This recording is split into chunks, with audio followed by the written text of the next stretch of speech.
Hello friends, welcome to the education cafe. अगर आपने अभी तक हमारा चैनल सब्सक्राइब नहीं किया है तो चैनल को सब्सक्राइब कर लें और बेल आइकन को प्रेस कर दें। आज हम लूसेंट सीरीज़ को आगे बढ़ाते हुए आज पढ़ेंगे भारत का इतिहास।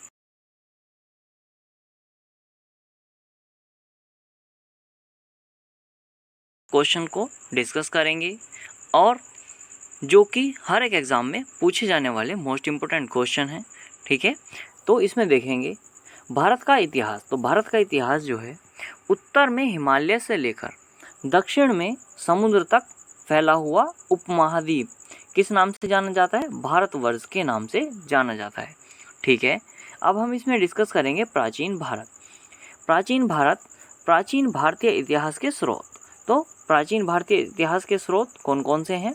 तो ये हैं हमारे प्राचीन भारतीय इतिहास के विषय में जानकारी मुख्य थे 4 स्रोतों से प्राप्त होती है।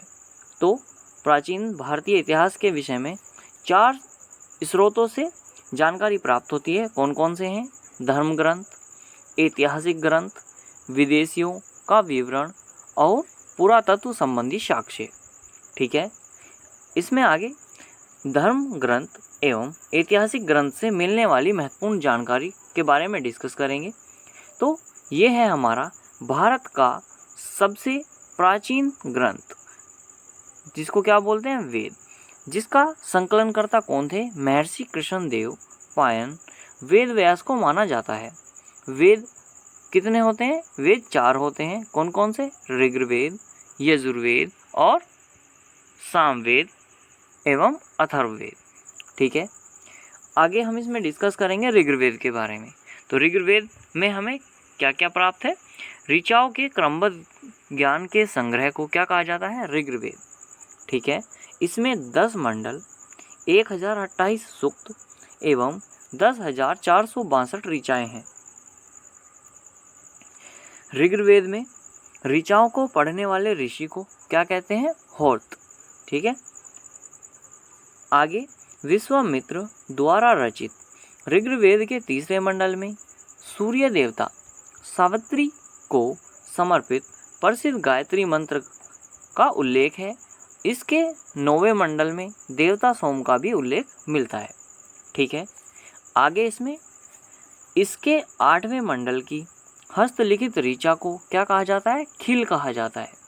ठीक है, आगे ऋग्वेद में इंद्र के लिए 250 तथा अग्नि के लिए 200 ऋचाओं की रचना की गई है। ठीक, तो ऋग्वेद में इंद्र के लिए कितने? 250 और अग्नि के लिए 200 ऋचाओं की रचना की गई है। आगे हम पढ़ेंगे इसमें यजुर्वेद के बारे में पढ़ेंगे। तो यजुर्वेद में हमारा सस्वर पाठ के लिए मंत्रों तथा बलि के समय अनुपालन के नियमों का संकलन यजुर्वेद कहलाता है। ठीक है, यह एक ऐसा वेद है जो गद्य एवं पद दोनों में है। कौन सा वेद? यजुर्वेद एक ऐसा वेद है जो गद्य एवं पद दोनों में है। ठीक है, आगे हम डिस्कस करेंगे सामवेद। सामवेद किसको बोलते हैं? इसमें गाए जा सकने वाली ऋचाओं का संकलन है। सामवेद से हमें प्राप्त होता है गाने वाली ऋचाओं का संकलन। इसे भारतीय संगीत का जनक भी कहा जाता है। किसको? सामवेद को।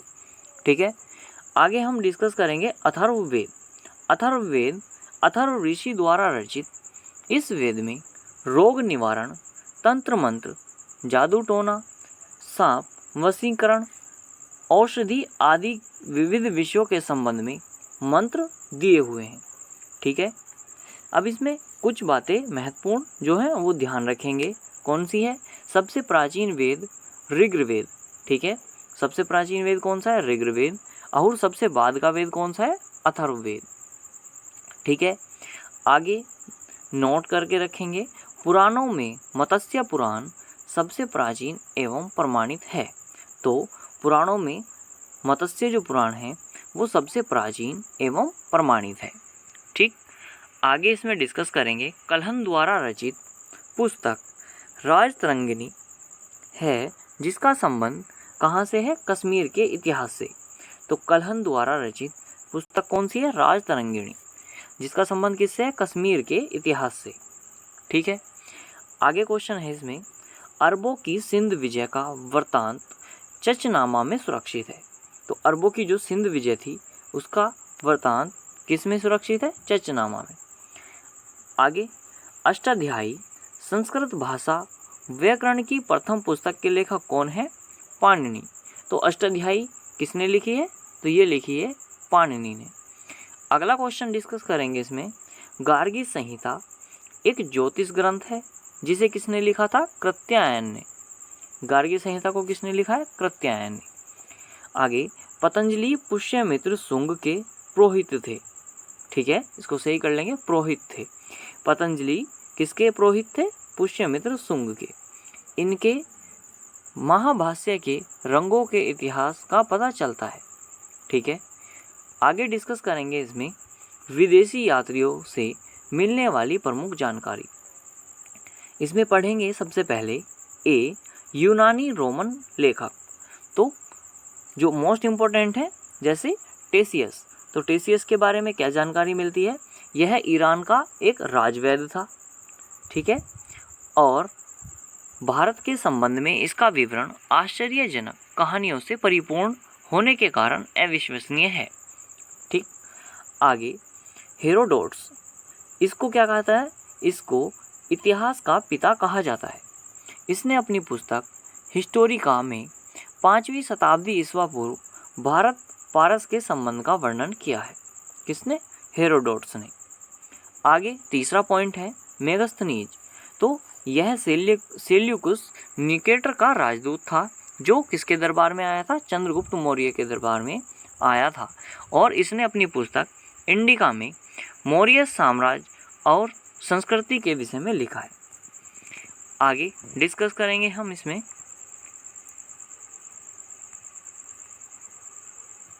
डाइमेकस। तो डाइमेकस यह सीरियल नरेश एंटियोकस का राजदूत था, जो बिंदुसार के दरबार में आया था।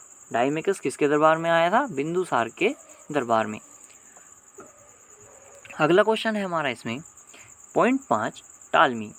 तो टालमी इसमें 2री शताब्दी में भारत का भूगोल नामक पुस्तक लिखी थी। टालमी ने 2री शताब्दी में भारत का भूगोल नामक पुस्तक लिखी थी। Point 6, Pliny.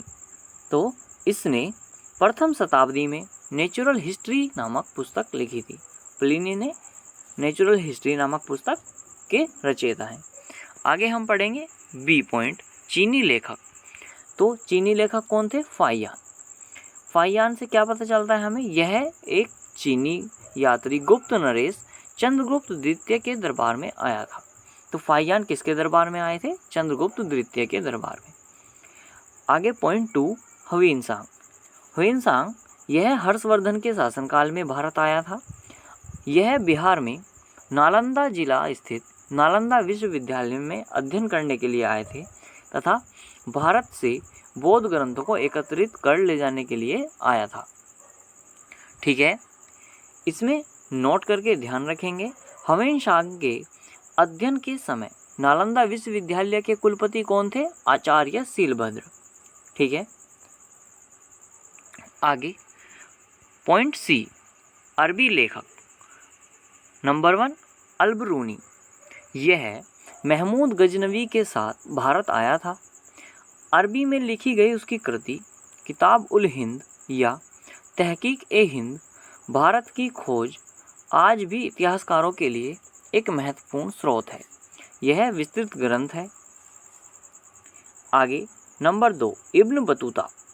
1333 ईस्वी में दिल्ली पहुंचने पर इसकी वैधता से प्रभावित होकर सुल्तान मोहम्मद बिन तुगलक ने उसे दिल्ली का काजी या न्यायाधीश नियुक्त किया था।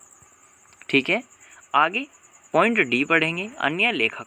अन्य लेखक में नंबर 1, तारानाथ। यह एक तिब्बती लेखक था। इसने कयंगुर तथा तयंगुर नामक ग्रंथ की रचना की थी। ठीक है, आगे अब इसमें हम पढ़ेंगे पुरातत्व संबंधी साक्ष्य से मिलने वाली जानकारी। तो पुरातत्व संबंधी साक्ष्य से मिलने वाली जानकारी पढ़ेंगे। 1400 ईसा पूर्व में अभिलेख बोगाजकोई से वैदिक देवता मित्र, वरुण, इंद्र होना सत्य के नाम से मिलते हैं। ठीक है, आगे पढ़ेंगे। मध्य भारत में भागवत धर्म विकसित होने का प्रमाण यमन राजदूत हेलियोडोरस के विसनगर गुरु स्तंभ लेख से प्राप्त होता है। कहाँ से प्राप्त होता है? विसनगर गुरु स्तंभ लेख से। अगला क्वेश्चन है इसमें हमारा, सर्वप्रथम भारतवर्ष का जिक्र कहाँ पर मिलता है? हाथी गुफा में, हाथी गुफा अभिलेख से। सर्वप्रथम भारतवर्ष का जिक्र कहाँ से मिलता है? हाथी गुफा अभिलेख से। आगे पॉइंट है इसमें, सर्वप्रथम दुर्भिक्ष का जानकारी देने वाला अभिलेख सोहगोरा का अभिलेख है। तो दुर्भिक्ष की जानकारी कहाँ से मिलती है? सोहगोरा अभिलेख से। आगे पॉइंट है इसमें, सर्वप्रथम भारत पर होने वाले हुण आक्रमण की जानकारी भीतरी स्तंभ लेख से प्राप्त होती है। आगे डिस्कस करेंगे हम इसमें, सती प्रथा का पहला लिखित साक्ष्य कहाँ से प्राप्त होता है? एरन अभिलेख से। सती प्रथा का पहला साक्ष्य कहाँ से प्राप्त होता है? एरन अभिलेख से।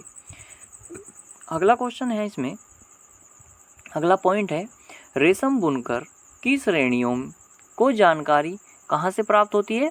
मंदसौर अभिलेख से। रेशम बुनकर की जानकारी कहाँ से मिलती है? मंदसौर अभिलेख से। नोट करके ध्यान रखेंगे, अभिलेखों का अध्ययन क्या कहलाता है? एपिग्राफी। अभिलेखों के अध्ययन को क्या बोलते हैं? एपिग्राफी। अगला पॉइंट है इसमें हमारा, प्राचीनतम सिक्कों को आहत सिक्के कहा जाता है। प्राचीनतम सिक्कों को क्या कहा जाता है? आहत सिक्के।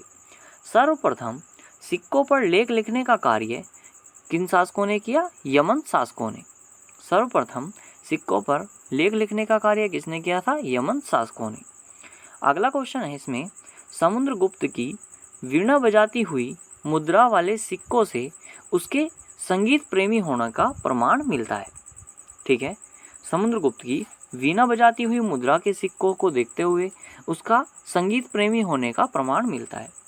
अगला पॉइंट है, अरिकमेडु से क्या प्राप्त हुए? रोमन सिक्के। अरिकमेडु से क्या प्राप्त हुए थे? रोमन सिक्के। Thanks for watching.